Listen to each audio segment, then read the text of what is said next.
দেশনেত্রী বেগম খালেদা জিয়া মুমূর্ষু অবস্থায় আবারও হাসপাতালে ভর্তি হয়েছেন।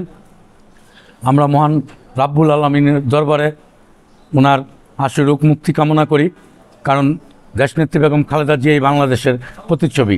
খালেদা জিয়া সুস্থ থাকলে বাংলাদেশ সুস্থ থাকবে। আমরা জানি যে দেশনেত্রী বেগম খালেদা জিয়াকে এই সাজানো মামলায় সাজানো সাজা দিয়ে তাকে তিলে তিলে মৃত্যুর দিকে ঠেলে দিচ্ছে বর্তমান সরকার।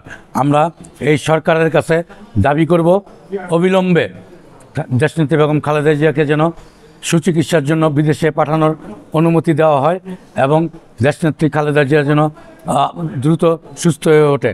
আল্লাহ রাব্বুল আলামিনের দরবারে আমাদের সকলের একটাই চাওয়া, কারণ খালেদা জিয়া বেঁচে থাকলে বাংলাদেশ ভালো থাকবে।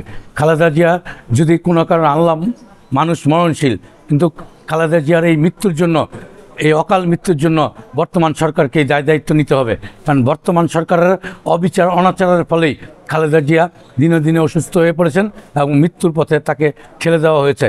আমরা অবিলম্বে খালেদা জিয়ার মুক্তি চাই, তার সুচিকিৎসার জন্য বিদেশে যাওয়ার ব্যবস্থা করে দেওয়ার জন্য আহ্বান জানাই এবং মহান রাব্বুল আলামিনের দরবারে দেশনেত্রী বেগম খালেদা জিয়ার সুস্থতা কামনা করি এবং আমাদের যত নেতাকর্মী ইতিমধ্যে আন্দোলন সংগ্রামে ইন্তেকাল করেছেন তাদের রুহের মাগফিরাত কামনা করি এবং যারা এখনও অসুস্থ আছেন তাদের সুস্থতা কামনা করি এবং এই জন্যই আজকের এই মিলাদ মাহফিলের আয়োজন করা হয়েছে।